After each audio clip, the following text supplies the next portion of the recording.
I think is probably something I think is going to happen in all the creative businesses. All these community tools, people will put testers out there, and they'll monitor the response to see if you actually release a record, release a film. How are we doing for time? We nearly there. 10 minutes. Okay. Okay. Well, is anyone else? Yeah. I would like to know, in your opinion, to which end will it lead this development of the digitalization of music, in terms of business or even also in terms of the cultural level? Where will be the end point of this development? Yeah, I have some quite strong opinions about that. I think one thing is that we really need to clean up is copyright. There's been too much bullshit going on the last 10 years, and it's really affected a lot of creative people. I think the technology companies like Nokia, Sony, Apple and so on have taken us all for a ride, particularly the music business. I think the ISPs, of the broadband delivering companies, are also profiting from this, as is the mobile industry. There is legislation in place and it's not being enforced. There are two possibilities. Either you start to enforce the legislation, not against the end consumers, like the RIAA in America have been suing individual people for $20,000 or whatever. That's nonsense, okay? Stop that rubbish. Go after the technology people who have made an absolute fortune selling their hand units with content. That's one thing. If you don't do that, then change the copyright law, but don't have this grey zone. So, coming back to your question, I think what will probably happen is you're going to have a lot of micro communities going up. I think they'll be to do with demographics on age. I notice, for example, older people, like myself, let's say the 40 plus, still tend to go out and buy music.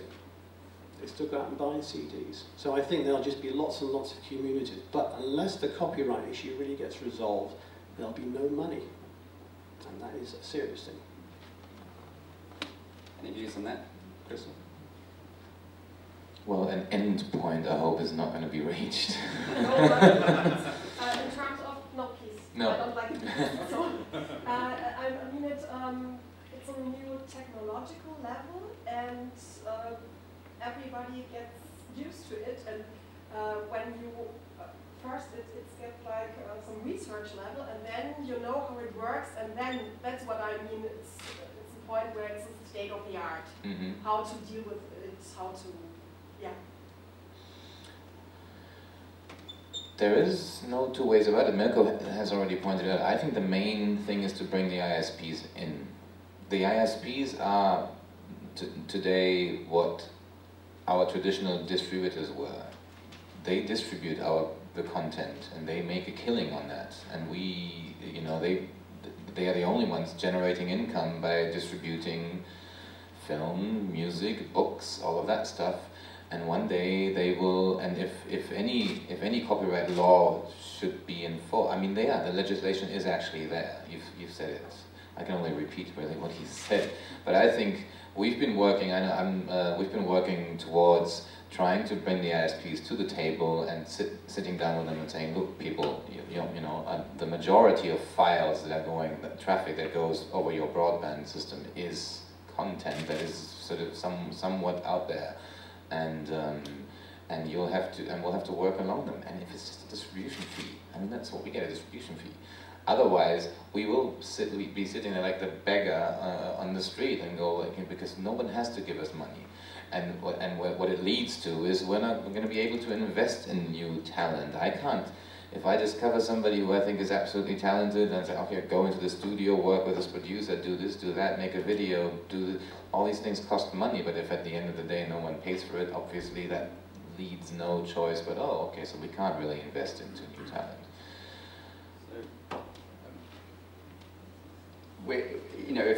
If you're bringing ISPs or internet service providers to the table, I mean, if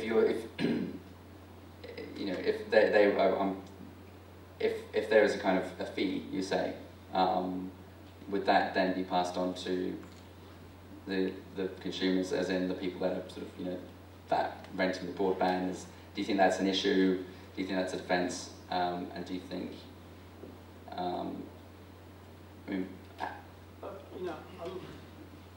a lot of this has to do with perspective, okay? I mean, I used to work in a record company, and we had an A&R meeting one time, and the boss of the company said, you know, people spend more money buying eggs every year than they do buying CDs. Have you ever heard anyone complain about the price of eggs? That is really what it's about, you know, and yes, if the consumers have to pay another £20, another $50 a month, that's it, you know, there's just no free lunch. But the problem is also the social media that you are using to get the people motivated to buy the product, or also the people that are sharing illegal links. So what you see, my brother and I have an anti-piracy company. We're protecting the Book of Tony Blair right now, and we've seen from the moment of release that people are sharing illegal links everywhere, and that is the problem. You need to have the promotional side of it without the damage of the sales, and that is where the problem is right now. I'll tell you something else. There are companies out there who can make micro-payment watermarks on a content, okay? That means when the content is shared around, you can follow it. Yeah. So when people say, it's not possible to do this, it's not possible to do that, it's all rubbish. It is possible to do everything if there is a political will, and that political will is not there at the moment. And the price as well, because that is the other issue we face a lot. I don't know if we've got enough time to sort of to go to the question. Well, if we've got the situation where, you know, essentially what is driving the success is also driving the, you know, the piracy. How we kind of capitalize on the success element in a way, which goes back to, you know, one of the sort of questions about this discussion, which is events are kind of a good way to raise revenue. Because you can't pirate events, you know, you can sell them.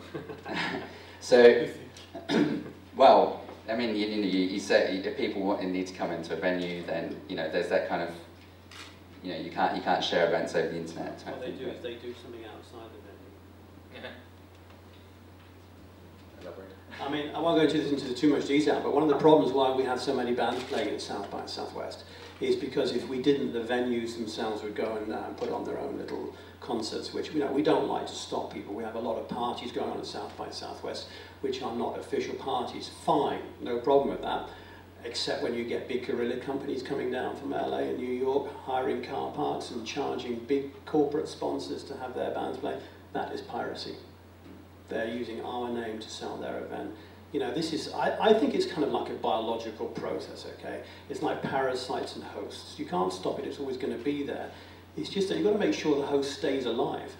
Because otherwise the parasite dies, right? Yeah, Are you talking about the music that's on the other side of the highway? No. That, there's all kinds of stuff going on. okay, so because I'm just really there's but bootlegging going on, live show I don't bootlegging. consider it to be piracy when it's fanzines or small things like that. It's really these big guerrilla companies on the other side of the highway. What do you do about it?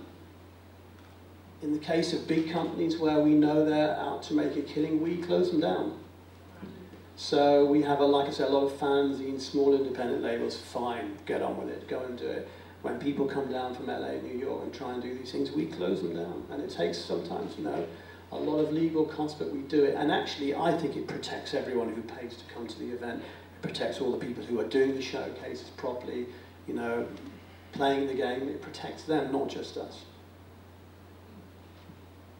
Well, it's a fascinating topic and an ongoing one. It's by, you know, it's in constant evolution, constant flux, and you know, it's been good chatting about it. Thank you everyone for coming along and joining us in this discussion today, and thank you to Christof and thank you to Mirko.